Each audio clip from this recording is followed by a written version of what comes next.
Mas eu quero trazer aqui no palco para vocês o CEO, o criador da Exact Sales, o meu amigo Theo, por favor. Valeu. Tá pegando aqui? Estão me ouvindo?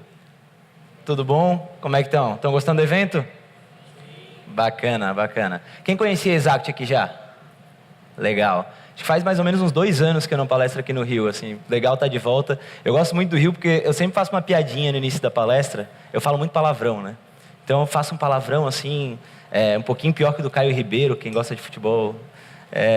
E aí eu peço desculpa, pessoal, desculpa, eu falo muito palavrão, e aí eu vejo a reação do pessoal para eu me adaptar e adaptar meu discurso a como vocês recebem, né? E aí no Rio fica mais fácil para mim, que a última vez que eu fiz, o pessoal começou a rir, um levantou a mão e falou assim, porra, palavrão aqui no Rio é vírgula, caralho. Aí eu falei, pô, fechou, tô em casa. Então, assim, vamos lá. A ideia é a gente falar de vendas, então a gente vai falar um pouquinho tecnicamente, dar algumas dicas de como é que a gente pode fazer isso. Vamos passar um pouquinho sobre estruturação e entrar bem prático mesmo em persuasão, tá? Então, algumas dicas práticas. Quem já me conhecia? Quem já tinha ouvido falar meu nome aí? Ah, beleza. Quem não me conhece, Theo Orozco. Eu sou CEO da Exact, eu tive uma primeira empresa que foi a 2-para-1, a gente vai falar um pouquinho sobre ela. Tive a felicidade aí de sair entre as 10 mentes que estão mudando a história dos negócios no Brasil, mentoro alguns lugares diferentes, alguns prêmios aí, mas a ideia não é vender isso aqui, a ideia é só para mostrar mais ou menos o meu background. Sou designer, administrador, gestor de pós em gestão de empresas e em marketing, tá? Minha primeira empresa chamava 2-para-1 Design Industrial. Alguém ouviu falar da 2-para-1 Design Industrial alguma vez? Ela trabalhava muito em background, ela era uma empresa que se tornou muito grande no mercado dela, a gente chegou a ser a 3ª maior do Brasil. Mas basicamente o que a gente fazia? Desenho de produtos, então a gente desenhava de máquina, brinquedo, passando por embalagem e por aí vai. Mas onde a gente era muito forte era em processos. Então, por exemplo, um cliente nosso era... Vou dar um exemplo, a Natura. A Natura estava precisando, P&D comunicava pouco com o marketing, aprovava pouco projeto. Então, como é que a gente fazia para aumentar o número de projetos que o P&D iria aprovar? A gente ia lá e remodelava os processos para que isso acontecesse. Eu acredito muito em processos, a minha linha é processo. E eu acredito muito que o vendedor, que era aquele artista, aquele cara que era o Messi, que driblava todo mundo, fazia o gol, ele teve que se tornar um cara de processo. Ele teve que se tornar um cara organizado, um cara que tem ferramentas por trás e um cara que tem dia a dia muito organizado para que ele fizesse a coisa. Então é disso que eu falo um pouquinho, tá? Minha primeiro grande aprendizado em venda como eu falei para você, a gente vendia para Pepsi, Unilever, Procter & Gamble e eu era uma startup. Eu montei a empresa com, se eu não me engano, 19, 20 anos. E aí, primeiro ano, a gente ganhou o maior prêmio do mundo de design automotivo, um dos maiores, ganhou 8 vezes o maior prêmio do Brasil, e a gente começou a crescer muito e trabalhar com esses caras. E aí todo mundo pensa assim, pô, que massa, tu trabalhava com esses caras. E o meu primeiro grande aprendizado foi justamente o contrário. Existe um mito que as vendas mandam no administrativo da empresa, isso é mito. O administrativo manda na venda, o financeiro manda na venda. Você tem que entender o que é a venda boa para ti.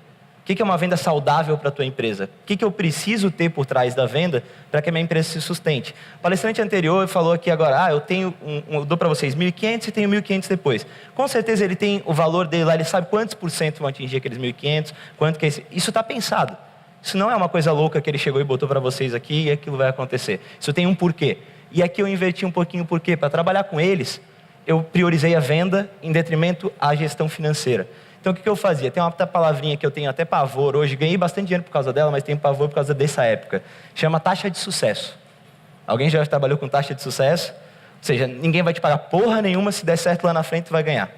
E esses caras trabalham assim. Só que eles são gigantes. Então, eu me senti aqui com eles, meio... Alguém já sabe, meio fazer amor com gorila. Alguém já sabe como é que faz amor com gorila aqui? Não. É como ele quiser, né? Ele é o gorila. Tu não tem muita opção. Então, é como eu me sentia nessa brincadeira, assim. Então, eu ia mais de lado para doer menos, mas vamos embora. E aí, cara, o que acontecia? Eu trabalhava... Como eu não tinha de capital de giro para sustentar a taxa de sucesso, eu e o meu sócio trabalhamos 20 e poucas horas, fim de semana, e isso foi me deixar parar no hospital. Então, eu tinha diarreia crônica, 6 meses, estava super mal de saúde, fui parar no hospital, e eu tinha que usar lenço umedecido. E aí o último produto que eu fiz pela 2-para-1 foi o Neve Lenços Umedecidos. Eu brinco que ideia boa surge na merda às vezes, né?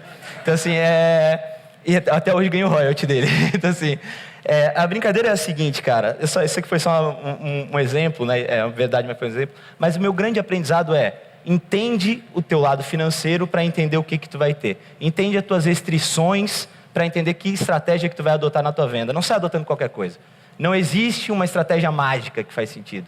Não existe. Existe o adequado. O adequado para a tua situação, para o teu momento. A gente vai falar um pouquinho para entender quando que é adequado cada coisa. Eu trouxe alguns caras para me ajudar. Quem conhece esse cara aqui? Mike Roberge. A galera precisa conhecer mais e precisa ler mais. Esse cara aqui é fera.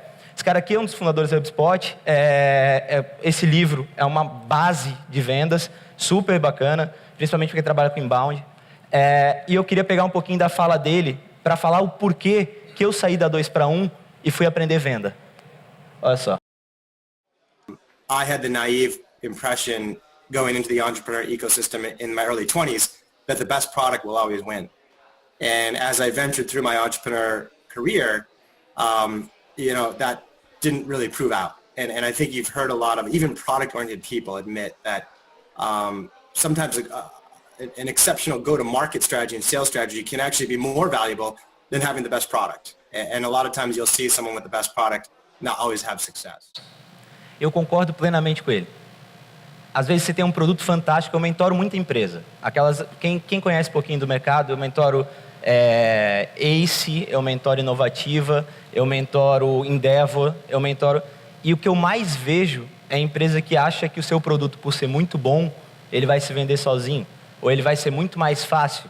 Então o cara faz uma estratégia pensando assim, mas eu vou desenvolver um produto que ninguém tem. Quando o cara vê, o cara vai querer. Não, ele não vai. Se tu não tiver uma estratégia muito boa para provar para ele que aquilo é interessante, ele não vai. E a tua estratégia não é só vender, é vender bem, lembra? Financeiro. Vender de uma maneira sustentável, passo a passo, quais são minhas restrições, como é que eu consigo fazer. E eu concordo muito com esse cara, então a gente tem que começar olhando para a estratégia de venda.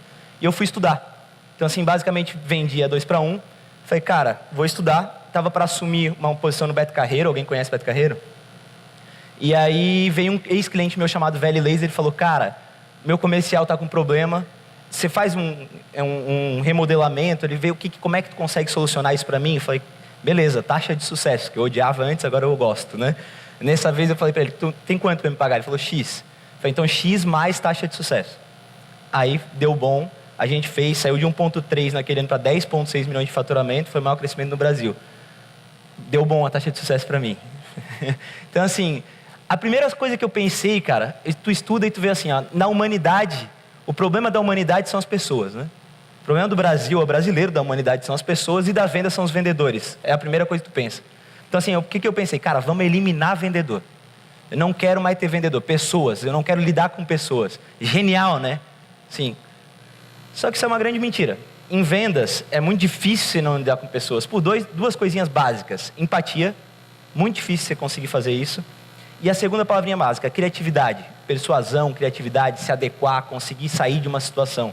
Então, é muito difícil você vender, principalmente venda complexa, vender para outras empresas, sem envolver pessoas. Vocês terem uma ideia, Frank Cespedes é um dos maiores especialistas de venda, o cara é de Harvard. Ele fala, as empresas norte-americanas gastaram, no ano passado, 3 vezes mais com o seu time de venda do que com anúncio, 20 vezes mais que conteúdo e 40 vezes mais que com mídias sociais. Simplesmente é mentira que o time de venda está diminuindo ou perdendo força.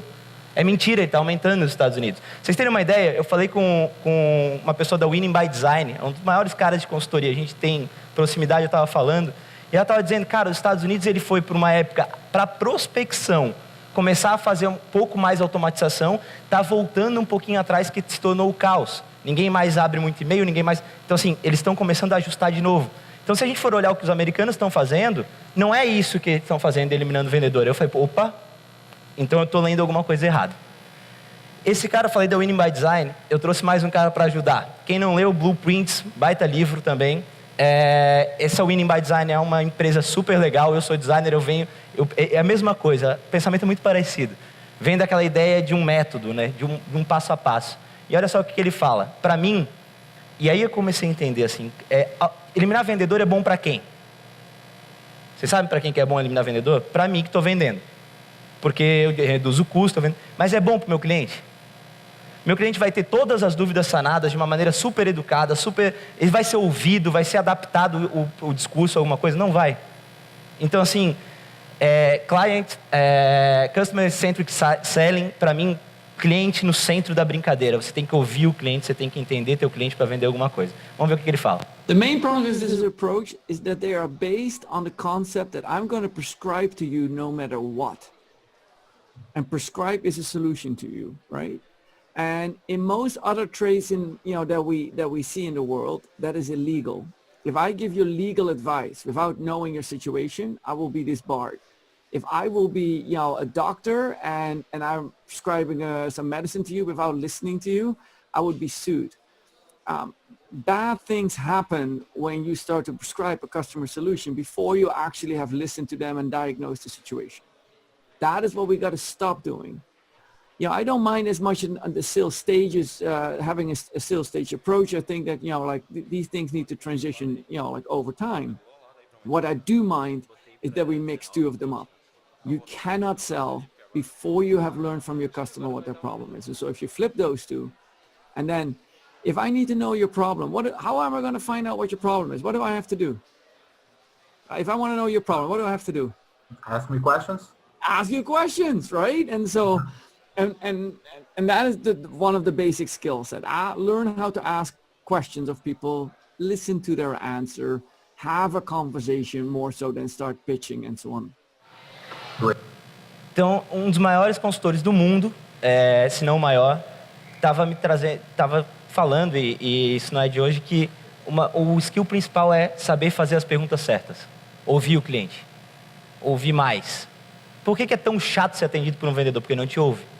Ele quer te empurrar aquilo que ele quer te empurrar. Ele não está ali para te ouvir muitas vezes. E, saber ouvir, saber entender mais, isso ficou na minha cabeça. E aí, quando ficou na minha cabeça, eu fui estudar o que tinha nos Estados Unidos. Então, na época, o que tinha nos Estados Unidos? Você tinha lá, e aqui é um funil que já está dentro de uma proposta que eu trouxe, que é dividir em 5 sãos aí que a gente fala. A atração. O que é esse primeiro? Acho que o Marcos Milhos talvez tenha falado alguma coisa no livro dele, tem citando e mostrando isso. A atração, eu tenho ativo e passivo. Ativo, eu vou atrás desse cara. Eu vou pegar e vou fazer o que a gente falou. Vou ligar, vou mandar um e-mail ativo. Passivo, eu vou fazer com que ele desperte interesse, levante a mão dizendo, olha, eu quero um contato teu, eu quero entender. São 2 formas de pensar. Existe a certa e a errada? Não. É isso que eu quero que vocês saiam daqui com isso. Não tem certo e errado.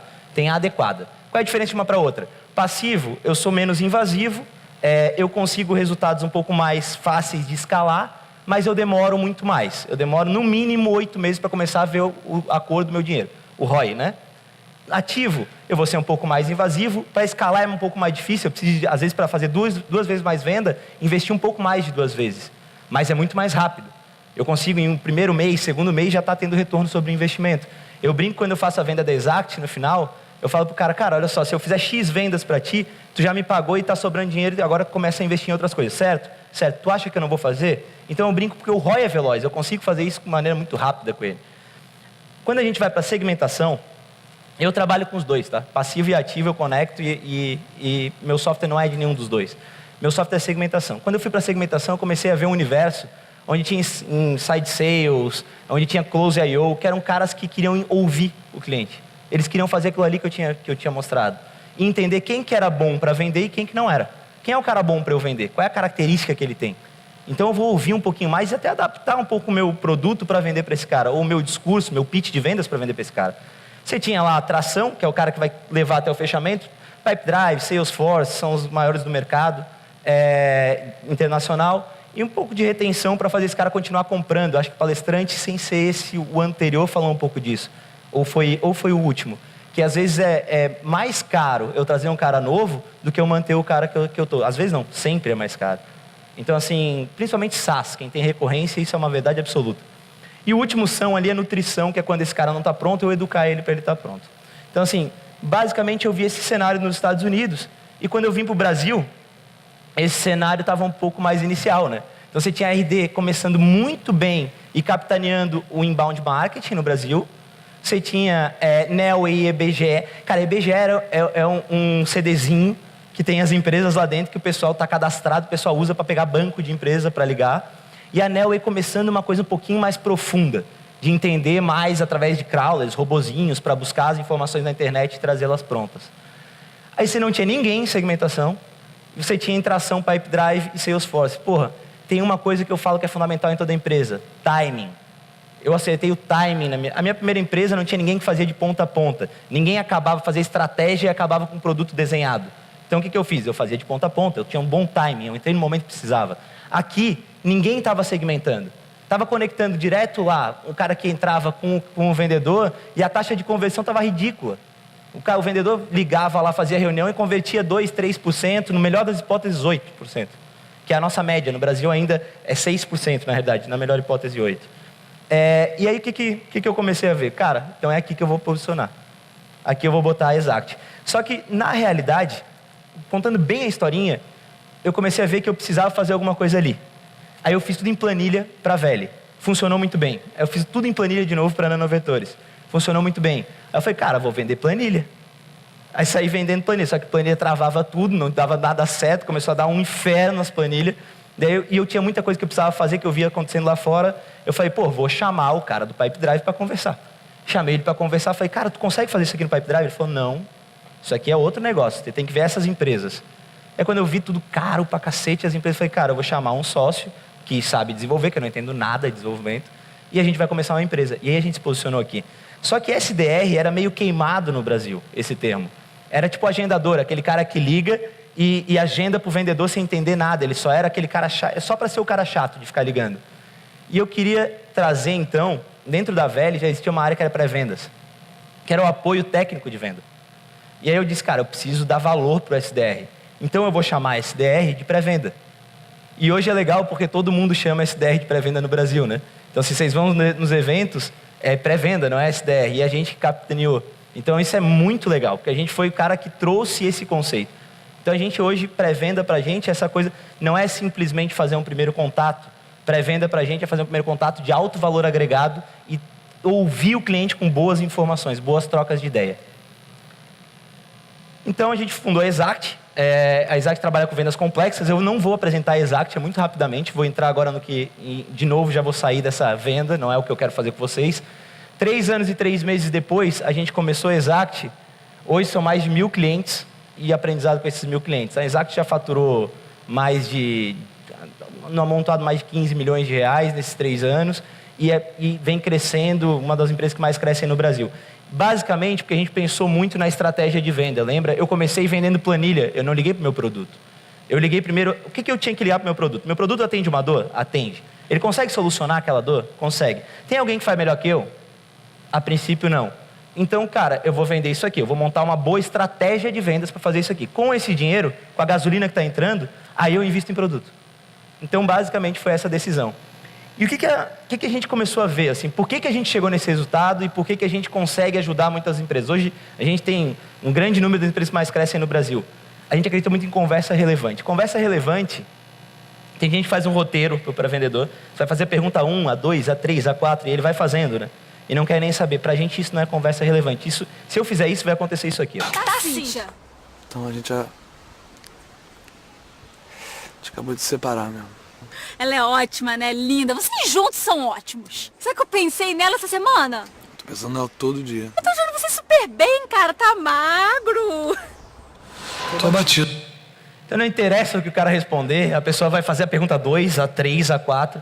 Isso não é um bom jeito de lidar com o cliente. Você não está ouvindo o cliente de fato. Você está só perguntando. O que a gente entende? A gente entende que tem uma coisinha que foi citada aqui algumas vezes. Eu tenho que conseguir escoar com o cliente para realmente entender ele e para realmente colocar as pulgas certas atrás da orelha dele. E aí a gente usa muito uma coisinha chamada spin selling. O que é o spin selling? Eu preciso entender a situação dele. Por exemplo, quem aqui é um CEO fazendo venda? CEO, dono da empresa, diretor, vai lá para a ponta para fazer venda. Beleza. Quem de vocês chega lá, às vezes em 5, 10 minutos, já sabe que vai ser muito difícil de fechar aquela venda? Conversando. Beleza. Isso não te tira tempo para tu fazer negociação com outros caras, ou até ver teu produto, ou tentar captar de um fundo de investimento?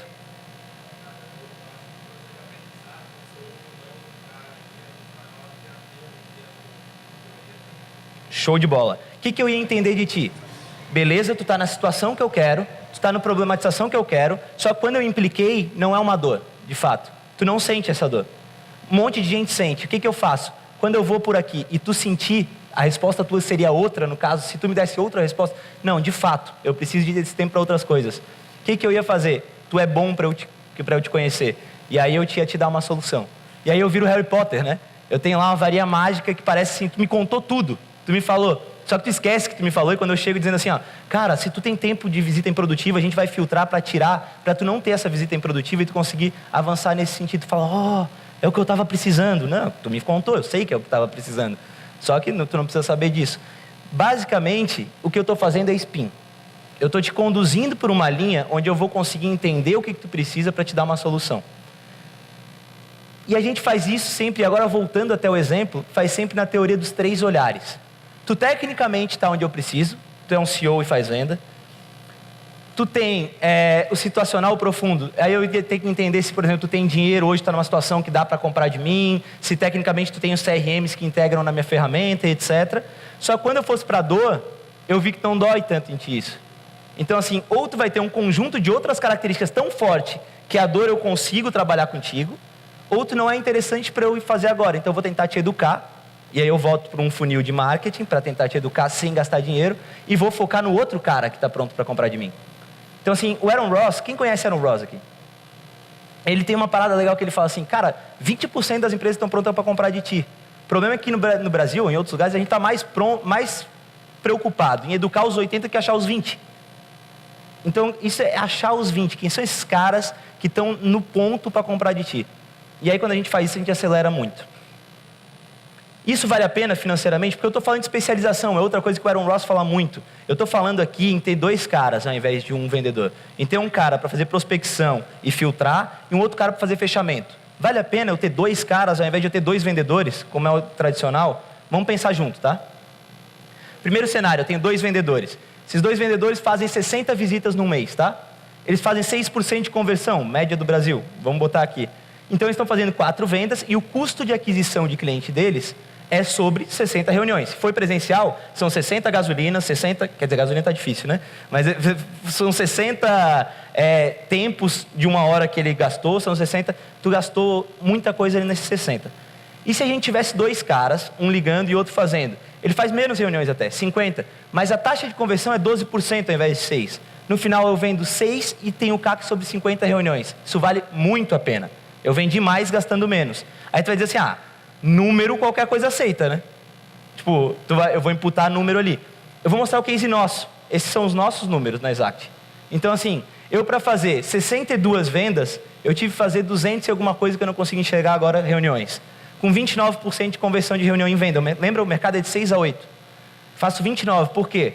Eu seleciono muito com quem que eu vou. Quem aqui já recebeu uma ligação da Exact? Provavelmente passou por um filtro onde foi conversado tudo isso. E aí lá naquele filtro, o software interpretou e falou, esse cara é bom, ou esse cara precisa ser educado sobre alguma coisa. Se esse cara é bom, avança para venda. Se esse cara não é bom, ainda não avança. E é isso que me faz ter a conversão tão alta.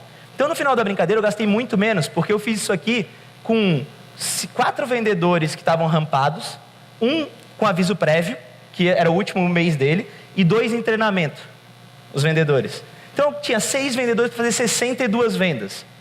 Normalmente as empresas têm 60 vendedores para fazer 80, 90 vendas. Então assim, cara, isso é muito interessante para mim, financeiramente falando.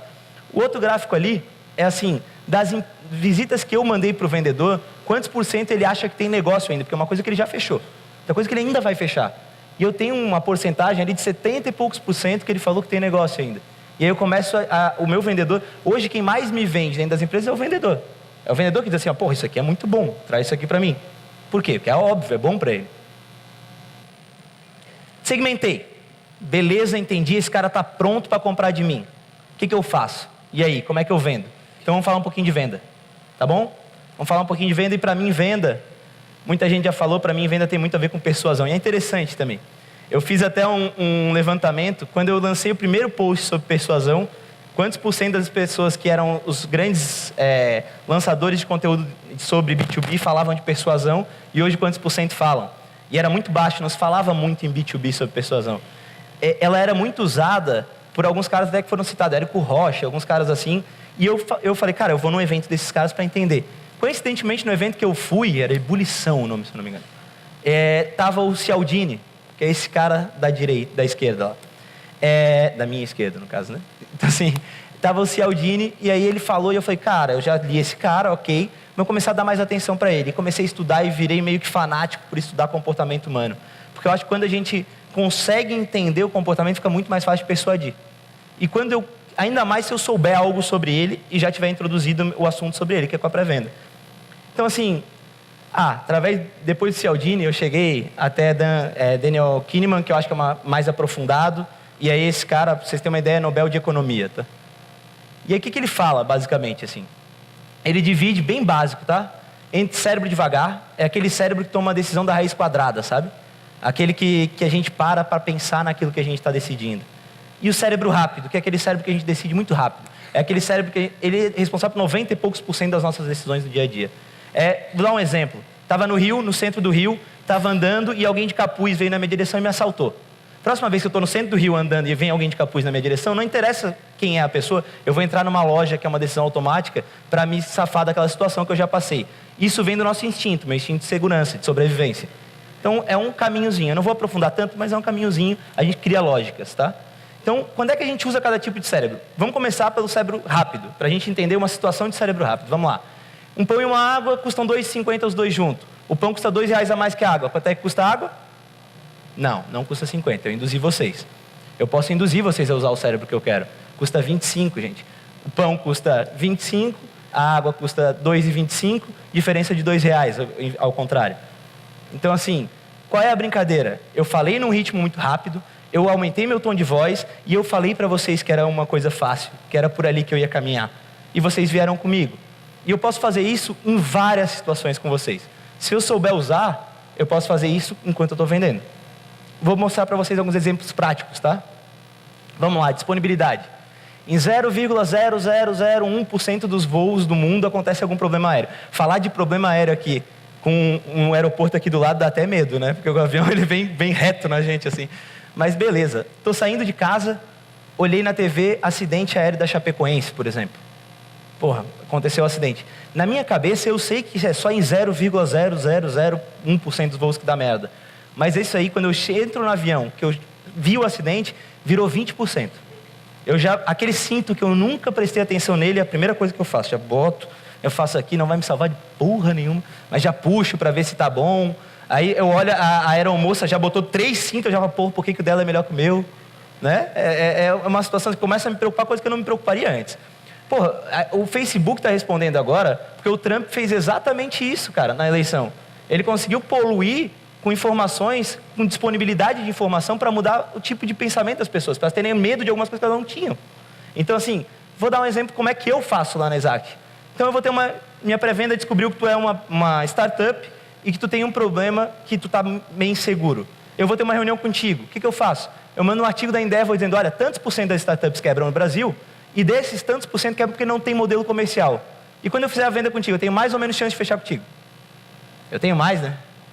Tu provavelmente já está pensando naquilo. E eu, durante a ligação, ainda falei, cara, tu é um CEO, pô, tu tinha que estar captando recursos, tinha que estar olhando produto. Eu botei pulga. A primeira reunião que tu foi, tu não deu certo a reunião, e tu voltou para a empresa, deu uma merda no produto, tu pensa, puta, eu tinha que estar lá fazendo produto, essa porra. Então, assim, eu estou te dando viés, estou te dando informação. Eu estou te fazendo isso trabalhar na tua cabeça. Vamos lá, uma outra que eu gosto muito. Isso aqui é um estudo que foi feito. Pegaram um grupo, eles botaram 60 segundos a mão numa água muito, muito gelada, de doer, tá? Depois pegaram esse mesmo grupo, num outro momento, botaram 60 segundos nessa água, tiraram e botaram 30 segundos numa água um pouco menos gelada, mas ainda assim muito ruim de botar a mão. Quem vocês acham que achou melhor a experiência? Menos dolorida. Qual foi a experiência menos dolorida? 80% das pessoas falaram que foi a de baixo. Por quê? A última informação é a que tu mais leva. Eu gosto de ver MasterChef, a minha noiva está ali, a gente vê junto às vezes, e um dia desses eles estavam falando assim, cara, capricha na sobremesa, porque é a última informação que o cara vai levar para casa. Às vezes a sobremesa salva o prato anterior. E é isso. Às vezes a tua última informação salva. Ali, ó. Tá ali, então. Mas assim, é um bom ponto isso que tu levantou, porque assim, toda vez que nasce uma fórmula nova, de mensuração, não significa que vai ser a última. E aí é bem importante a gente entender que tudo evolui. Elas não são estáticas. Tá? Eu tenho 3 minutinhos para terminar, depois a gente pode conversar um pouquinho sobre isso. Segura o coração, só para a gente poder passar os últimos pontos com vocês. Eu sei que choca uma fórmula de aperto de mão, mas ela existe. Tá? E se vocês quiserem fazer análise de felicidade, também existe. Beleza? Então, assim, quando a gente faz essa tradução do dia a dia para os objetivos de negócio, para as perguntas de negócio e para os dados, a gente começa a refletir de verdade o que aquela organização é. E a gente começa a entender ela pelo que ela é. E isso pode gerar 2 coisas, tá? De um lado, pode gerar uma reação de eu não querer mais falar sobre isso, porque aquilo me choca a ponto de eu ver a verdade e não querer, né? Acontece. Então, as pessoas, às vezes, não querem lidar com aquilo. Ou eu finalmente vou ver a verdade e eu posso lidar com os problemas e eu posso trabalhar para melhorar eles. Então, isso é o que acontece quando a gente abre essa informação. Então, para fechar, alguns pontos para vocês. Métricas de sucesso, elas têm que fazer sentido para o negócio e ponto. Se as métricas que vocês escolheram hoje são métricas de mercado que não estão ajudando vocês a chegar em lugar nenhum, vocês estão fazendo as perguntas erradas e estão analisando as coisas erradas. Entendam o que faz sentido para vocês e vão atrás de construir aquilo que faça sentido por vocês. Independente de eu ter estar num segmento ou não, de eu ter um concorrente ou não, um KPI só pode ser comparado a ele mesmo, porque o contexto é outro. Então, parem de tentar fazer benchmarking para tudo, nem sempre funciona. E às vezes a gente está se comparando com coisas erradas. Lembrem disso. Tá? Então, não sigam regras de mercado, criem as próprias regras de vocês e traduzam as regras de vocês. Vocês não querem ser únicos e diferentes? Criem coisas únicas e diferentes. Tá? Então, assim, regras que não são ditas são tóxicas. Por que elas são tóxicas? Porque elas centralizam e escondem a informação. Quando a gente não fala sobre aquilo que realmente está por trás das escolhas que a gente faz e da tomada de decisão que a gente não tem transparência dentro da empresa. E a gente não tem descentralização de poder e descentralização de responsabilidade. A gente acha que entregar a informação é entregar o poder para outra pessoa, mas na verdade é compartilhar a responsabilidade sobre a tomada de decisão. E aí, se der merda, todo mundo deu merda junto, não foi alguém que tomou merda sozinho, entendeu? É isso, vocês têm que pensar que vocês estão dividindo a responsabilidade do problema. E dos êxitos também, obviamente, né? E nem sempre a gente vai conseguir mensurar tudo em um único KPI, tá? A gente precisa ter mapeado aquilo que a gente não está mensurando naquele momento, que foi o caso de Ambev. Eu sei que eu não estou mensurando isso aqui. Eu tenho ao menos mapeado o que eu não estou mensurando. Porque a partir do momento em que eu tenho isso mapeado, eu entendo as limitações do meu negócio. Então, entender as minhas limitações é super importante também, porque às vezes é uma questão de esforço versus resultado, né? Às vezes o esforço para mensurar aquilo é muito grande e eu não preciso. Tá? E por último, então, empresas, pessoas, todas as organizações são elementos vivos. Se a gente utilizar métricas estáticas, como que a gente realmente está mensurando essa dinâmica? A gente fala muito sobre tomar decisão em tempo real, sobre conhecer cada vez mais o meu consumidor, mas o quanto vocês estão olhando para esse consumidor realmente ao longo do tempo e com frequência, e o quanto vocês estão olhando internamente para isso. Então, todas as métricas têm que estar em constante evolução. Muito obrigada. Essas são as mídias que eu tenho, telefone não tá, mas e-mail e afins. Eu não vou responder o e-mail de vocês, desculpa, eu não faço isso porque é difícil, não dá conta. Se quiserem que eu responda algo, me conversem no Facebook, daí eu respondo e eu adiciono, não tem problema nenhum, tá bem? Obrigada, pessoal. A apresentação eu não mando, desculpa. Sobre isso... Muito bom. Deixa eu só comentar. Quem quiser entender mais sobre o assunto, que eu sei que aqui é só, né, bem em cima... dia 13, a minha equipe toda vem para o Rio. A gente tem um evento aqui, chama Big Data Revolution. Quem quiser vir, 13, daqui 2 semanas, eu volto. Então, vem toda a equipe e a gente passa um dia falando só sobre dados. Quem é maluco, quiser ser maluco junto, vamos ser maluco junto, né? E eu não disponibilizo a apresentação, mas eu estou escrevendo sobre esse conteúdo. Então, à medida que eu fiz ela, eu escrevi também. E eu vou publicar. Então, se me seguirem lá, vocês vão ter a publicação disso escrito. Tá bem? Obrigadão. Oi? Big Data Revolution. Se vocês entrarem no Capra Lab, vocês vão achar. Esse é do Instagram. Beleza? Obrigada, pessoal. Valeu, muito bom. Obrigadão, Letícia. Pode deixar. Obrigada.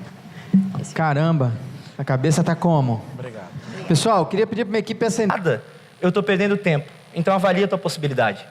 Conheça teu inimigo e conheça a si mesmo. Isso aqui para mim é fundamental. E eu não vou nem bater tanto no conhecer o inimigo, porque isso a gente já falou. Perguntar. Lembra que a gente falou? Eu preciso conhecer o cara.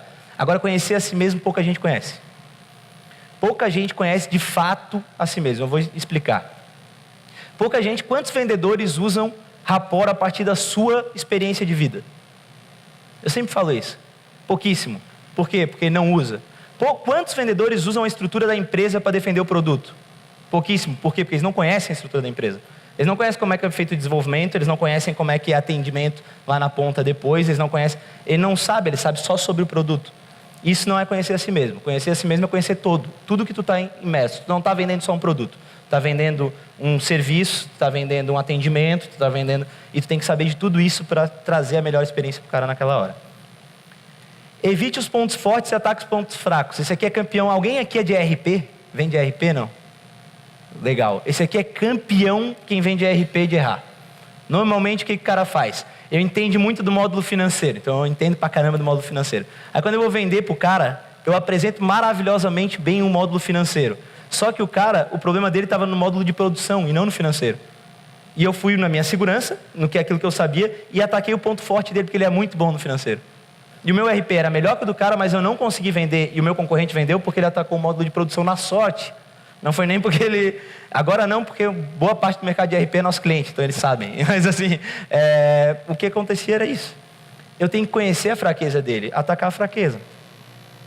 Comportamento de venda, pessoal. Aqui, já indo para um viés bem... São 3 livros assim. Eu não sou o cara mais do motivacional e do comportamental. Eu sou muito técnico. Mas eu tenho que ler para eu entender. Esses são os 3 que me chamaram mais a atenção, tá? O maior vendedor do mundo, como fazer amigos e influenciar pessoas, os 7 hábitos das pessoas altamente eficazes. Esses 3 livros, eles trazem alguns aprendizados que eu acho bacana, e eu vou repetir um para ficar na mente de vocês. Na verdade, são 4 bacanas desse, e eu vou trazer de novo a persuasão para vocês, a arte da guerra para vocês. Gerenciar tempo e rotina. Para mim, isso aqui é fundamental para um vendedor. O vendedor que não sabe gerenciar tempo e rotina está ferrado. Eu fui entrar em contato com uns clientes, cara, de pessoas que trabalharam antes na empresa e tal. E aí eu entrei em contato com esses clientes, o cliente falava para mim assim, cara, o cara ficou de me ligar e não me ligou, ficou de mandar e-mail e não me mandou, eu nunca vou fechar o negócio contigo. O que é isso? É o cara que não sabia gerenciar tempo e rotina, deixou o cliente na mão, podia ter fechado e acabou de fechar uma porta com aquele cliente. Isso acontece quando tu está escalando o time, faz parte. Mas o vendedor que não sabe fazer isso, ele tende a se dar mal. Controlar as emoções. Gente, em venda tu vai tomar não pra caralho. O cara vai chegar e vai dizer que tu é um merda, que teu produto é horrível, que, principalmente em pré-venda, ligação mesmo, o cara vai dizer, o que está me incomodando, vai tomar e por aí vai. E aí, o que tu tem que fazer? Desligar o telefone e ligar para outro. Né? Sair daquela reunião e motivar e visitar o próximo. Então, cara, resiliência, se empreendedor precisa de resiliência, vendedor precisa de o dobro de resiliência. Vendedor precisa se ferrar e estar pronto para o próximo combate. Então é isso. Vendedor que não tem isso, nem adianta, não vai para venda. Quem fica muito, quem deixa se levar muito, fez um mês ruim, né? Vinha bem, fez um mês ruim. Aí o cara não consegue sair daquele mês ruim, não é vendedor. Vendedor tem que conseguir, tem que voltar. Essa é a característica de vendedor. Trazer mais emoção e amar o produto. Eu não falo aqui com vocês sobre o meu produto assim, ó. Então, pessoal, meu produto é aquele ali. Não é assim. Eu sou apaixonado pelo meu produto. Eu sei que eu posso ajudar vocês, então eu vou defender ele com unhas e dentes para vocês. Eu vou mostrar por que ele é interessante e só vou parar quando tu me disser não. Até tu me dizer, cara, não quero, eu vou te encher o saco. Por quê? Porque eu acredito muito no que eu estou te vendendo. Eu não estou fazendo isso à toa. Porque eu acho que eu vou te ajudar pra caralho e vou me ajudar pra caralho se eu fizer aquilo. Então essa tem que ser a mentalidade do vendedor. Só que quando tu ouvir o não, entende o não. Fala, ok, desculpa se eu puder te ajudar depois e não fica insistindo a partir do não. Porque aí tu é chato. Enquanto isso, tu não é chato, tu é persistente. É diferente. Ser proativo, cara, muleta. Quem é vendedor? Quem aqui já usou alguma muleta como o preço do concorrente estava melhor? Pode falar, gente, não tem problema nenhum. Faz parte. Não usa mais, pelo amor de Deus. Faz parte, cara. Vários vendedores usaram. E vários, eu já usei. E o que tu está falando com isso? Se tu não trouxer realmente o dado, que aquele cara tem o mesmo produto que tu e consegue ter, o que o cara, bom gestor vai falar, ah é? E qual é o diferencial que a gente tem para ele? Tu já parou para pensar em alguma coisa? Tu defendeu esse diferencial? Que a gente é mais caro por algum motivo, ou tu acha que a gente é mais caro e os dois produtos são iguais? Se for isso, aí eu vou lá para a direção e vou pedir para eles remodelarem o preço, se tu me provar isso. Se não, não. Isso é só uma muleta, tá? O vendedor acha muleta o tempo todo e não pode, gente. Chutar a muleta. A gente tem... Eu gosto de falar, cara, reunião de forecast, quando tu faz para pegar e dizer o que vai ser fechado, é reunião para chutar a muleta. Aí o cara vai falar assim, cara, mas eu não fechei hoje porque o cara não sei o que, não sei o que. Chuta a muleta. O cara... O vendedor tem muito isso, né? O cara, liguei 300 vezes, o cara não me atendeu, não vou mais ligar para ele porque eu acho que ele não quer mais me ouvir. Cara, tu acha que tu é quem na vida do cara? Que tu é tão especial que se a mulher dele daqui a pouco teve um problema e foi parar no hospital, se aconteceu qualquer coisa, estourou um cano na casa dele, ele pode não estar te atendendo por N motivos. Continua ligando. Não faz isso de muleta para parar. Conhecer seu inimigo, conhecer a si mesmo, eu voltei porque eu gosto muito.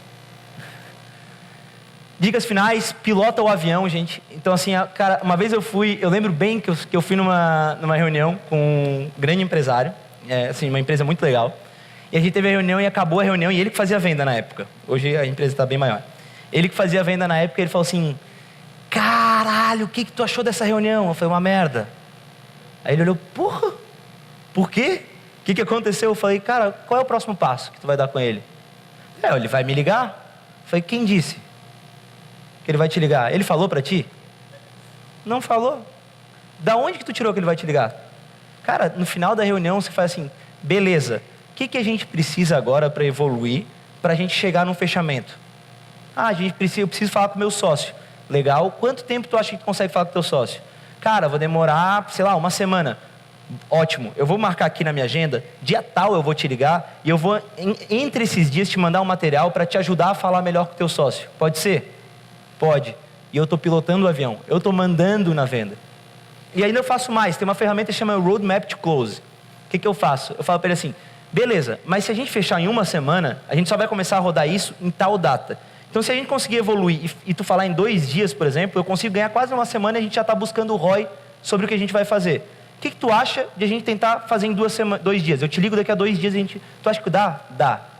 Gente, tu tá mandando na negociação. A partir do momento que ela sai de ti, aí tu já vira sorte. A partir do momento que ela está contigo e tu está mandando, isso é o que um vendedor tem que fazer. Então saibam mandar na apresentação de vocês. Realiza follow-up, follow-up, follow-up, follow-up. Não aquele follow-up chato não, tá? Não ligar assim, e aí, pensou no que eu te falei? Não. Manda um material novo para ele, fala, cara, te mandei um material muito legal, baseado naquilo que a gente falou na última reunião, e eu queria ver, cara, tá tudo em pé, aquilo que a gente, programação, hoje eu estou te ligando para ver se tu conseguiu falar com o teu sócio. Deu bom? Falou com ele? Então vamos evoluir, agora falta mais alguma coisa? Isso é follow-up, gente. Liga. O cara não atendeu? Liga de novo. O cara não atendeu? Liga amanhã. O cara não atendeu? Liga depois de amanhã. Manda WhatsApp, sinal de fogo, pombo correio. Alguma coisa vai dar bom. Eu queria trazer mais um cara, dos meus convidados de hoje. Close.io, uma baita empresa nos Estados Unidos também. E ele é um dos caras que mais fala sobre follow-up no mundo. É um dos caras principais de follow-up no mundo. E eu queria que vocês ouvissem um pouquinho ele. A little bit about the annoying part versus persistent. Listen, in my mind, my job, my number one job is not to be liked or not to be annoying. My number one job is to create value in the world, to bring something of value to this planet, to the marketplace. If I have 10 prospects that talk to me, I'd rather have 6 of them hate me and 4 of them do big business with me and create a lot of value than have 10 that are equally indifferent about my existence and have forgotten that they talked to me 10 years ago or a year ago, right? To me, talking to you, sending emails, having calls, having meetings, and then nothing was accomplished, but it was all very pleasant, is the biggest value destruction I can participate in, right? So I'm not concerned. I like to be liked, don't get me wrong. I want to be liked just like everybody else, but it's not my number one priority. My number one priority is creating value. Eu estou trazendo para vocês maiores autoridades no mundo de venda. Por isso que eu estou botando. Esse cara é um dos caras que mais fala sobre follow-up. E a gente tem a mania no Brasil de achar que a gente está incomodando, que a outbound é uma forma muito invasiva. E, cara, no mundo se usa. No mundo. Se você é invasivo, você incomoda quando você não gera valor. É o que ele está falando. Minha prioridade número 1 é gerar valor. A última frase dele eu gosto muito. Voltei com aquela primeira imagem, porque tu tem que uma das coisas fundamentais para mim é saber escolher muito bem que armas tu vai usar no teu dia a dia. O que tu vai entender. E armas não leem só ferramentas, tá, gente? Não estou falando só de ferramenta. Não estou falando em escolher Exact ou RD. Faz parte, isso também faz. Mas é muito mais que isso. É escolher como é que vai ser o meu passo número 1. E depois desse passo número 1, o que vai acontecer se acontecer o A ou o B? Se acontecer o A, eu vou para cá. Se acontecer o B, eu vou para cá. Eu vou mostrar para vocês um pouquinho como é que foi com a Exact. Para finalizar a apresentação. Escolham bem. Como é que vocês escolhem bem? Pesquisem, entendam, façam reuniões, entendam nessas reuniões o que faz sentido para vocês. E aí comecem o quanto antes. Não adianta também ficar meses se planejando, porque às vezes tu não tem esses meses para se planejar. Tu precisa fazer muito rápido para trazer retorno muito rápido. Então cuidem com o timing, mas tentem entender muito. Para explicar para vocês como é que foi com a Exact, primeira coisa, eu saí desses 2 cases que eu fiz, que eu falei com vocês. E o que eu fiz? Cara, eu precisava de números. Então, e eles não me abriam os números no detalhe. O que eu negociei com um dos clientes? Cara, eu te dou uma porcentagem da empresa, tu cuida, continua me pagando, tu paga a sala e tu me deixa abrir os números no detalhe para mostrar como é que era o antes e o depois. Deu certo, ok, eu tinha um case agora que eu podia abrir totalmente, um outro case que eu tinha o resultado final. Meu primeiro produto era isso, não eram as planilhas, era o que eu tinha. Prova social, lembra que a gente falou que foi falado aqui já? Isso é gatilho mental, Cialdini. Eu tinha esses cases e o que eu fiz? Cara, eu não tenho dinheiro. Eu tenho 0 dinheiros. Eu não quero botar dinheiro meu nessa brincadeira. Então, o que eu fiz? Cheguei, pedi para esses 2 empresários, convidem as pessoas, amigos de vocês. Eu convidei meus amigos da primeira empresa que tinham empresa e eu fiz uma palestra. Eu esperava lotar, não lotou. Deu 20 pessoas, se eu não me engano. Só que dessas 20 pessoas foi a melhor palestra que eu fiz. Venda, venda, venda, venda. Eu fechei 5 ou 6 contratos nesse dia. Com 5 ou 6 contratos. Para subir ao palco, hoje na Mosquito CRM, o meu amigo Eduardo Rodrigues. Boa noite, pessoal. Estão me escutando bem? O volume do microfone tá ok? Tá certo? Tá tudo certo? Tá tudo bem? Maravilha, isso é importante. Cara, que responsabilidade tu me coloca, Harley, pelo amor de Deus. Você merece. Pessoal, não vai virar stand-up isso aqui, não esperem por isso, sério. Não vai, é uma palestra, como qualquer outra. Provavelmente muito menos legal do que a Letícia, inclusive. Tá atrapalhando? Meu nome é Eduardo Rodrigues, pessoal, eu sou do Mosquite CRM. Quem conhece o Mosquite CRM, levanta a mão. Ô, Caiuá. Obrigado. A galera não levantou muita mão, não. Acho que a gente tá meio errado aqui. Tô brincando. A culpa é do nosso diretor de marketing, a gente vai culpar ele. O nome da minha palestra se chama Forjando Vendedores. E por que eu coloquei esse nome, Forjando Vendedores? Algumas perguntas aqui. Quem é vendedor, levanta a mão, por favor. Algumas pessoas. Quem não é vendedor, mas tem que vender, pode levantar a mão também, só para eu ter uma noção. E todo mundo aumenta, né? Porque, eu sou CEO, mas tem que vender. Velho, tu é vendedor, tá? Aceite isso, beleza? Mas por que Forjando Vendedores? Quando a gente lê a palavra forjando, na mesma frase que vendedores, quem pensa no forjando do lado ruim, sei lá, de falsificação, forjar documento, ou qualquer coisa do gênero? Alguém pensa nisso? É normal a gente pensar nisso, né? Tem gente dizendo, não, mentira, pensa. Por que a gente tem essa visão? Porque o vendedor, ele tem um pouco dessa cultura da enganação. A gente vê muito dessa forma. Toda vez que a gente tem que ir para uma reunião de vendas para comprar um produto, normalmente é um sacrifício porque tu pensa, eu não posso deixar esse cara me enrolar. Complicado isso, né? A ideia é, muito disso acontece por falta de informação mesmo. E por falta de formação, hoje tem a Gama Academy, por exemplo, que tem uma linha de formação muito interessante para esse lado, mas sempre foi muito fraco isso. Vocês concordam comigo? Sempre foi muito fraco. E isso acabou gerando um pouco dessa visão também.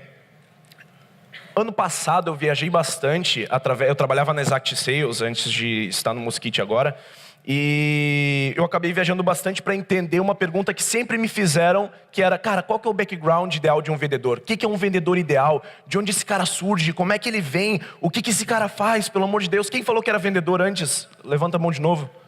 Meu amigo, desculpa, qual é o teu nome? Paz. O que tu é formado em alguma coisa específica? Paz, de onde tu veio, cara? Formado na venda. Formado na venda? Isso é importante. É o que eu faço desde sempre. Massa. Mais pessoas. Quem mais é que tem um background diferente? O pessoal começa a ficar com medo, né? Vê que é interativo, fala, eita, que eu não vou responder. Vou direto na mão. Quem aqui teve um background de, sei lá, engenharia ou alguma coisa mais técnica, informação, e hoje está precisando vender? Levanta a mão. Algumas pessoas? Legal. Não existe background padrão. Esse é o mais legal. Essa pesquisa que eu fiz foi início desse ano, junto com o Kaiowá. A gente foi em 6 estados diferentes. Rio de Janeiro, que estamos aqui agora, São Paulo, Rio Grande do Sul, Santa Catarina, Minas. A gente conversou com 30 empresas de serviço, a produto, a SaaS, a consultoria, de tudo que é jeito. Falamos com 62 vendedores para descobrir que não existe background padrão. Eu vou falar um spoiler, talvez que tu fosse falar, desculpa, Kaiowá. Mas o meu background, eu dava aula de dança de salão. Que bizarro, né? Dava aula de dança de salão. Vem. E o Kaiowá, pelo Mostra, que vocês escutaram que vai dar palestra depois de mim, o cara era palhaço profissional. E sim, vou botar essa responsabilidade na tua palestra agora. Ele era palhaço profissional. E hoje a gente está aí vendendo. Claro que minha mãe não queria isso para mim, de forma alguma. Eu falei, mãe, vou me tornar vendedor. Ela, mas engenharia é um curso tão bom, filho. Hoje é mais fácil, ela entende o valor da venda e tal. Minha mãe nunca entendeu direito bem o que eu fazia, acho que nunca vai entender. Hoje eu falo, mãe, o que eu faço é o seguinte, eu sou diretor de operações de uma empresa de modelo SaaS, que ela é baseada em Londrina, mas nós estamos abrindo um braço dela aqui em Floripa. Ela está sorrindo porque ela parou no diretor, ela só sabe que eu sou diretor. Ah, diretor... Que lindo, ela não sabe o que eu faço até hoje, ela só sabe que eu dou palestra. Ela pega para as amigas dela, olha meu filho dando palestra, ele está lá no Rio de Janeiro agora. O que ele faz, dona Ana? Ah, ele é diretor. Sabe Deus do que ele é diretor. Então isso foi se criando ao longo do tempo, dessa visão ruim do vendedor, e a gente tem que tirar um pouco disso. Então a gente vai falar um pouco sobre venda, e o Forjando Vendedores o Kaiowá e eu, nós assumimos a direção do Mosquito CRM, e a gente está mudando totalmente a forma como eles vendem. Eu vou passar algumas coisas aqui que são legais para vocês. O que a gente deve aprender para ser um vendedor? Eu acho que eu bati aqui.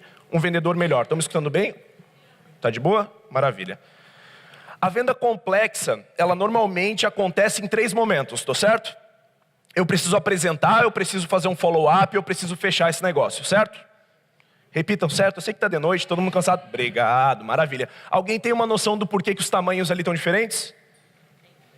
Normalmente o tempo e o esforço que eu tenho que tomar em cada um deles. Eu vou gastar um certo tempo X em apresentação, muito mais tempo em follow-up e um tempo um pouco menor em fechamento, porque a decisão já foi tomada, faltam algumas conduções. E normalmente a gente sabe muito bem o que tem que fazer em cada uma dessas etapas, certo?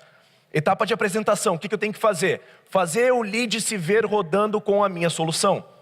Isso é diferente de eu mostrar, sei lá, o meu produto de uma forma técnica bizarra.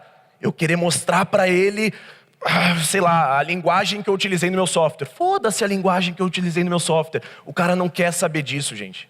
Ele quer saber, ele quer se enxergar rodando, utilizando aquela ferramenta e aonde ele vai ter benefício com isso. Esse é o objetivo da minha apresentação. Follow-up, deixar claro todas as próximas etapas que vão acontecer. O que o vendedor normalmente faz depois de apresentar? Fez sentido, fulano? Fez sentido. Que maravilha, a gente vai conversando então. Tá certo isso? A gente tem que criar uma timeline de acontecimentos para o follow-up. Fulano, Kaiowá, fez sentido para ti? Fez sentido. Quais são as próximas etapas que a gente vai ter que percorrer agora para tu avaliar essa contratação? Fazer essa pergunta simples, ninguém faz normalmente. Cara, eu vou ter que falar com o meu sócio, validar na parte técnica, fazendo sentido em budget, a gente vai adiante. Então são 3 etapas. Quanto tempo tu precisa para a primeira, segunda e terceira? Quais são as formas de contato que eu posso fazer contigo nelas? E aí tu cria uma timeline de acontecimentos com ele, a melhor forma de vocês organizarem o follow-up de vocês. E todo mundo quer fechar no final das contas, e todo mundo quer achar uma forma de acelerar o fechamento, tá certo? Todo mundo quer acelerar a porra do fechamento. Mas normalmente a gente faz isso de uma forma muito errada e pode queimar o nosso fechamento. Como é que eu consigo fazer tudo isso que eu falei de uma forma irreverente? De uma forma que faça sentido para esses caras?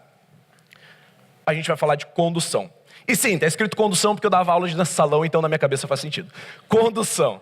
A gente vai conduzir os nossos clientes, nossos leads, nossas oportunidades, a uma série de lógicas ali dentro para que faça sentido para eles cada uma das 3 etapas. Para trabalhar em cima de condução, a gente vai precisar, primeiro de tudo, rapport. Segundo de tudo, gatilho mental. Por último, storytelling para manter esse cara engajado em uma história. Quem já ouviu falar de rapport? Levanta a mão. Bastante gente ouviu falar de rapport. Rapport é uma coisa que a gente nasce com isso, mesmo que a gente não saiba o que é. Rapport é uma palavra francesa que não tem tradução. A gente pode usar muito como empatia, né? O rapport é a questão da empatia. É o quão fácil é aquela pessoa de querer conversar com ela. É uma pessoa que tem muito rapport, ela consegue... Sabe a pessoa do grupinho que todo mundo quer estar perto? Pô, ela é querida, vamos ficar perto dela. É uma pessoa que tem um rapport natural muito bom. Uma forma de identificar rapport, muito fácil, é em primeiro encontro.